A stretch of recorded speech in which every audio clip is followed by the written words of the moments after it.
Hello, जय हिंद। स्वागत है आपका हमारे YouTube चैनल पे। आज मैंने फिर कुछ सवाल लेके आया हूं आपके बिहार पारा मेडिकल के लिए। ये काफी इम्पोर्टेंट होगा क्योंकि ये सारे सवाल आपके पिछले साल पूछे जा चुके हैं। तो इस सवाल को आप बहुत गौर से देखिए और समझने का प्रयास कीजिए। ऐसे सवाल आपके एग्जाम में आ सकते हैं। तो चलते हैं आज का पहला सवाल पे। पहला सवाल क्या कहता है? तो आज का पहला सवाल कहता है कि कोई प्राकृत संख्या m के लिए गुणनफल m into M plus 2 m plus 4 हमेशा विभाजित होगा। 4 ऑप्शन है, 7 से, 5 से, 3 से या 2 से। तो जो संख्या दे रखा है वो हम यहाँ पे नोट कर दे रहे हैं कि क्या संख्या है। संख्या बोल रहा है m इंटू एम प्लस 2 और m प्लस 4, ये संख्या है। और कहा है m प्राकृत संख्या है। प्राकृत संख्या क्या होती है? प्राकृत संख्या मतलब गिनती की सारी संख्या, जैसे 1, 2, 3, 4, इस तरीके से जो संख्या है वो m का वैल्यू है। तो ये कहना इसका चाह रहा है कि m के किस वैल्यू के लिए m का मान यहाँ पे क्या हम पुट कर दें ताकि जो गुणनफल आएगा वो आपका दिया हुआ जो 4 ऑप्शन है उससे विभाज्य होना चाहिए। तो वो कौन सी संख्या होगा जो हमेशा विभाज्य होगा। ठीक है, सवाल को एक बार हम फिर से पढ़ दे रहे हैं। देखिए कह रहा है कोई प्राकृत संख्या m के लिए गुणनफल m into M plus 2 m plus 4 हमेशा विभाजित होगा। मतलब 4 ऑप्शन जो दिया हुआ उस ऑप्शन से हमेशा विभाजित होना चाहिए, चाहे m का कोई भी मान रखा जा सके। तो ऐसा सवाल जब भी आपको मिलता है तो आप क्या करेंगे कि m का बारी बारी से कोई भी नंबर यहां से उठा करके पुट करेंगे। ठीक है, और जो 4 ऑप्शन दे रखा हम यहाँ पे लिख दे रहे हैं। ऑप्शन है 7 से, 3 से, 5 से और 2 से। यही 4 ऑप्शन था, है ना। तो अब देखिए यहां से बोल रहे कि अगर हम यहां से m का वैल्यू 1 पुट करते तो ये वैल्यू होता 1 इंटू, यहाँ पे 1 पुट करते तो ये 3 इंटू, ये आ जाता, यहाँ पे 1 पुट करते तो 4 1 5। तो आप यहां से देख पाते कि ये जो गुणनफल आएगा वो गुणनफल आपका 3 से भी कटेगा और 5 से भी कटेगा। देखिए यार 3 और 5 है तो 2 और 7 से तो नहीं कटेगा। इसी प्रकार से यहाँ से अगेन m का वैल्यू जो है हम 2 पुट करके देखेंगे तो ये गुणनफल आएगा 2 इंटू, यहाँ पे 2 रखेंगे तो 2 और 2 4, और यहाँ पे 2 रखेंगे तो ये 6 आएगा। तो आप इस संख्या को गौर से देखिए। तो ये जो संख्या है वो 3 से विभाजित हो रही है और आपका 2 से विभाजित हो रही है, लेकिन ये संख्या 5 से विभाजित नहीं हो रही है। तो पहली बात तो ये जो पहला जब हमने m बराबर 1 पुट किया था तो ये तो 2 से विभाजित नहीं हो रही, मतलब हमेशा जो गुणनफल है वो 2 से तो नहीं कट रहा है। हमेशा कोई एक ऐसा ऑप्शन है ही नहीं यहाँ पे जो जिसको हम मान यहाँ पे रखे तो ये हमेशा काट दे। तो देखे ना m बराबर 1 पे ये 2 से नहीं कट रहा था तो 2 तो ऑप्शन नहीं हो सकता। 7 से भी नहीं कट रहा था तो 7 भी ऑप्शन नहीं हो सकता।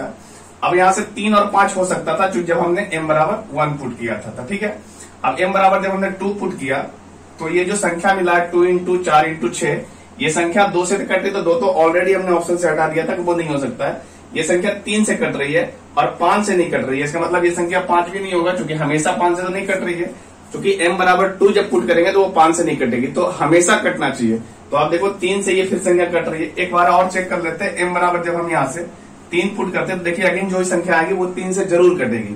तो 3 यहाँ रख सकते हैं, 3 यहाँ रखेंगे, 3 2 5 और यहाँ पे 3 रखेंगे तो ये 7 आएगा। ठीक है, तो जब ये संख्या आप देखो 3 से कट रही है, इसी प्रकार से आप m का कोई भी मान रख दोगे कुछ भी तो वो संख्या 3 से हमेशा विभाजित होगी। तो आप इस संख्या को बारी बारी से इसी तरीके से m का वैल्यू पुट करके ऑप्शन को हटाते चले जाएंगे। जो एक ऑप्शन बच जाएगा वही उसका सही आंसर होगा। तो यहाँ पे जो m का कोई भी मान रख लीजिए आप, कोई भी प्राकृत संख्या जो भी आपको रखना चाहते हो वो 3 से निश्चित रूप से विभाजित होगी। तो इसका सही जवाब होगा ऑप्शन नंबर बी। ठीक है, नेक्स्ट सवाल कह रहा है कि 2 सतत विषम संख्याओं का गुणनफल 6723 है तो छोटी संख्या का वर्गमूल क्या होगा। देखिए 2 विषम संख्याएं हैं, सतत बोला चूंकि आपका रेगुलर है, और उस दोनों का जब हम गुणनफल करते हैं तो वो मिलता है 6723। 6723। तो आप क्या करेंगे कि यहाँ पे 2 विषम संख्या जो है उसको मान लेंगे। जैसे एक विषम संख्या को अगर आप x बोलेंगे तो जो अगला विषम संख्या होगा वो 1 छोड़ के होगा और इसमें 2 जोड़ेंगे। जैसे विषम संख्या कैसे होती है, 3 5 7 ऐसे होती है।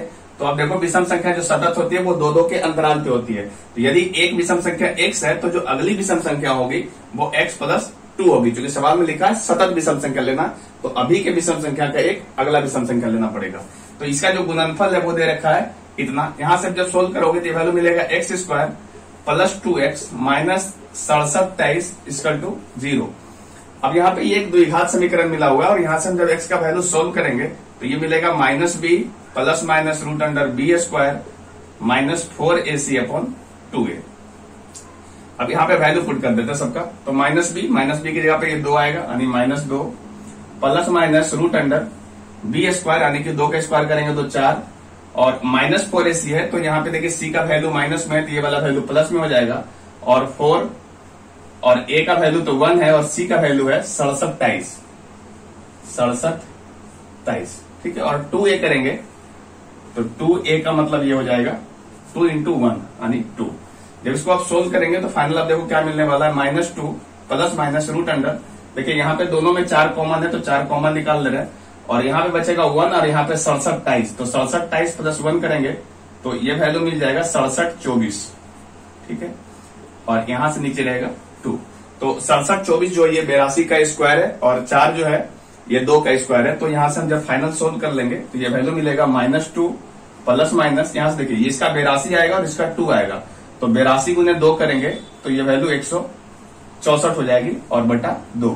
तो आप माइनस में इसका लेंगे नहीं, चूंकि आप दोनों पॉजिटिव संख्या लिए हैं, तो आप यहां से ये कर लो कि ये माइनस वाला जो है उसको छोड़ देते हैं, और x का जो वैल्यू मिलने वाला है आपको मिलेगा -2 प्लस 164/2, जो कि आएगा 162/2। इसको सोल्व करेंगे तो वैल्यू मिलेगा 81। तो जो आपका x का वैल्यू है वो 81 आया, यानी एक विषम संख्या 81 होगा, और जो इसका अगला विषम संख्या वो 83 होगा। लेकिन सवाल आपसे पूछा है कि छोटी संख्या जो मिलेगी उसका वर्गमूल क्या होगा, तो छोटी संख्या मिली है 81, और 81 का जो वर्गमूल होगा वो आपका आएगा 9, तो इसका जो सही जवाब होगा वो 9 होगा, ठीक है। चलते हैं हम नेक्स्ट सवाल पे, नेक्स्ट सवाल क्या करता है। अगला सवाल कह रहा है कि यदि 10 का पावर 3a प्लस a एक पूर्ण वर्ग संख्या हो तो a में कम से कम अंकों की संख्या है, ठीक है। ये छोटा सा एक सवाल है, लिख देते हैं यहाँ पे क्या लिखा होगा। देखिए लिखा हुआ 10 का पावर 3a और प्लस a, इसके बारे में बोला ये जो संख्या है ये पूर्ण वर्ग है, तो a में कम से कम अंकों की संख्या पूछ रहा है कि कम से कम a बराबर जो वैल्यू आएगा उसमें कितने अंक होंगे। 4 ऑप्शन दे रखा है, एक पहला ऑप्शन है अनिश्चित, बी में है 4, सी में है 3 और डी में है 2। आपसे ए का वैल्यू नहीं पूछा, वो पूछा कि एक में जो आपका वैल्यू मिलेगा, जो ए संख्या होगी उसमें कितने अंक होंगे। तो इसको सोल्व करने के लिए हम लोग सबसे पहले क्या कर रहे हैं, यहाँ से ए कॉमन ले रहे हैं, और ए कॉमन लेंगे तो वैल्यू मिलेगा 10³ और प्लस 1। इसको जब आप सोल्व करोगे तो ये मिलेगा a मल्टीप्लाई 1001, ठीक है। अब यहां से ये संख्या को देखो, a मल्टीप्लाई 1001 मिला, तो a का क्या मान मिलेगा उसको सोल्व करने के लिए, चूंकि ये एक पूर्ण वर्ग है तो पूर्ण वर्ग कैसे हो सकता है वो जरा सोल्व करते हैं। तो सबसे पहले क्या करेंगे कि 1001 को आप इसको तोड़ दो अभाज्य गुणनखंड में, देखिए क्या मिलता है। ये 2 से कैंसिल नहीं होगा, ये वैल्यू देखिए 7 से कैंसिल आउट होगा, तो 7 से इसको जब हम लगाएंगे तो 7 एकम 7, 3 बच गया, 7 चक 28, 2 बचा 7 या 21, ठीक है। अब इसको जब हम वैल्यू करेंगे तो ये आपको 11 से लगेगा, और देखिए एक बार में 11 और अगेन 11, 11 3 33, ठीक है। तो ये 7, 11 और 13 से कट रहा है, तो आप इसको ऐसे लिख सकते हैं कि a गुने 7 मल्टीप्लाई 11 मल्टीप्लाई 13। अब यदि ये संख्या पूर्ण वर्ग है, इसका मतलब ये होगा कि 7 भी 2 बार रहेगा, तभी तो इसका हम वर्गमूल निकाल सकते हैं। 11 भी 2 बार होना चाहिए और 13 भी 2 बार होना चाहिए। इस प्रकार से आप a का जो मान है वो 7 गुने 11 गुने 13 बोलना पड़ेगा, क्योंकि a का मान यही होगा तभी ये पूर्ण वर्ग बनेगा। यदि a का मान ये नहीं रखेंगे तो ये पूर्ण वर्ग कभी भी नहीं बनेगा, क्योंकि पूर्ण वर्ग होने के लिए ये जो वैल्यू है उसको 2 बार होना जरूरी है, तब इसका जाके एक्यूरेट आपका पूरा वर्गमूल निकलेगा। तो आपका a का जो मान है वो 7 गुने 11 गुने 13, इस प्रकार से इसको मल्टीप्लाई करोगे तो ये 1001 ही आएगा। और 1001 में टोटल कितने अंक हैं, तो 1001 में टोटल 4 अंक हैं। इस प्रकार जो आपका सही ऑप्शन होगा वो 4 होगा, क्योंकि पूछा था कि a का जो वैल्यू होगा उस a में कम से कम कितने अंक होंगे, तो कम से कम 4 अंक होंगे। उम्मीद है ये सवाल आपको समझ में आया होगा। तो उम्मीद है कि आपको ये सारे सवाल समझ में आए होंगे, अगर आपका भी कोई ऐसा सवाल है जो आपको तैयारी करने वक्त बीच में आपको प्रॉब्लम करता है जब आप प्रैक्टिस करते हो, तो आप हमारे व्हाट्सएप पे भेज सकते हो। व्हाट्सएप नंबर आपको स्क्रीन पे दिख रहा होगा। तो आज के लिए इतना ही, हम मिलते हैं नेक्स्ट वीडियो में, तब तक के लिए जय हिंद।